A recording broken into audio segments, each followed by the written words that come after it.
Right, ladies and gentlemen, welcome. I am Darren Peacock. I'm currently the Safety and Compliance Advisor at Stobart Aviation Services. I'll be taking you through this lesson today.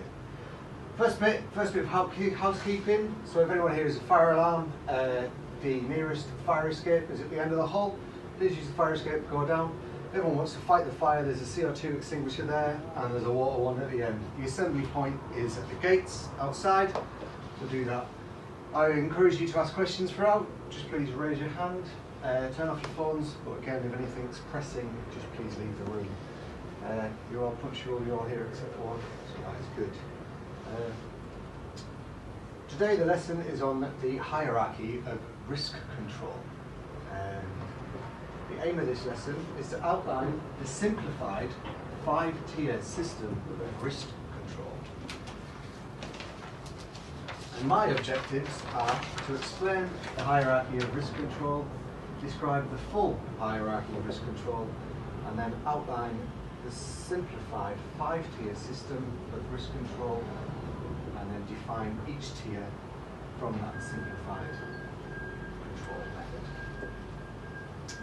So, I'm going to explain, big slide. So the hierarchy of risk control is used when understanding risk assessment activities. To control hazards and minimise risk, one of the best ways to both assess existing controls and identify new control measures is to consider how effective they are based on a hierarchy of risk control. Hazards are presented in all work environments. Controlling the risk that these hazards present is part of creating a safe working environment. But how would you know the best control, how to control a hazard? There are so many control measures available.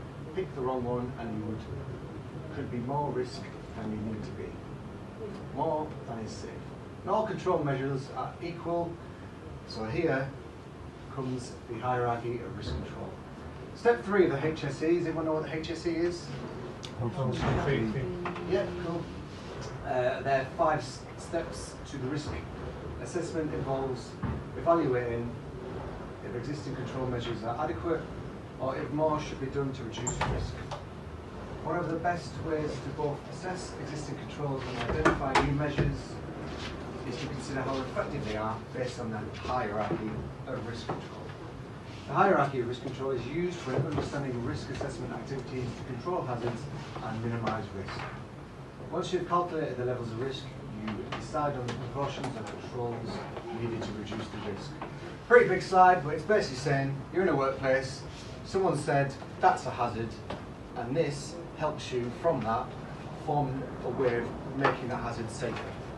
So in simple terms, it's just, that's going to hurt me, how do I stop that hurting me? So the main full hierarchy of risk control, this can eliminate risk by getting rid of hazard completely. If you cannot get rid of the hazard, then the risk can be controlled so that harm is unlikely. You've probably already seen some safety measures in your workplace. I don't know if anyone's got any examples of them in your workplace. Any control measures, anyone? No? No one's seen a fire extinguisher? No one's seen a gas? No one's seen things like that, yeah. So control measures risk assessing the adequacy of existing controls or introducing new controls to prevent harm. When controlling risks, there is a hierarchy of risk controls, and this should include the following. Now this is the full one, so it's eliminate, substitution, engineering controls, which is basically make something to get rid of a hazard. Reduce or limit exposure, so if someone working with chemicals, you would limit the time they spend with them chemicals.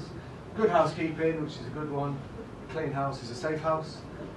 Safe systems of work, these are used in work telling you basically how you do something safely. That is a policy. 7, training and information, so you don't throw someone at hazard without training them. As in our earlier lesson, we picked up on you wouldn't try and fight a fire unless you've been trained how to fight a fire. PPE, personal protective equipment, which we're all aware of at the moment with the COVID measures. Welfare, as well as looking after someone in their home and making sure they're fitting well. Monitoring and supervising, that's where we have bosses. And then reviews again. So, the main aim for me of this lesson is to get the simplified 5-tier systems of risk control.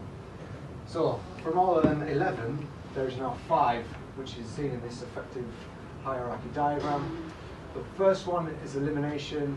second is substitution, third is engineering controls, fourth administration controls, 5 is PPE. When you're at the top, this is the most effective, moving all the way down to the least effective. So we'll always try and look at eliminate and then move all the way down. PPE is always considered a last resort. So now we're going to move into each specific part of the 5 tier. So the first one is elimination. This is physically removing the hazard. This is the best and the most effective control.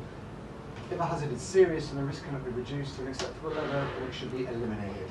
However, there also may be a safer way to do that job. It means that hazard can be eliminated. A good example there is if you work at height, can we eliminate working at height by using something? So instead of going up high to work on something, can we stand on the ground and access it from below? Everyone understand that? Elimination, physically remove the hazard. This is not always possible. This is when we step down a tier and we try and substitute the hazard. So we replace the hazard. Substitution is a common control measure that should always be considered. With changes in technology and advances in manufacturing stuff, safer alternatives are always becoming available. New equipment might have a lower noise or vibration level. A scaffold could be used for safer access instead of ladders. A different substance might be less risk, for example, a different cleaning solution. So you could have an old-fashioned caustic cleaning solution that you use at home. Instead, you can use a water-based one that will do the same job but not have any adverse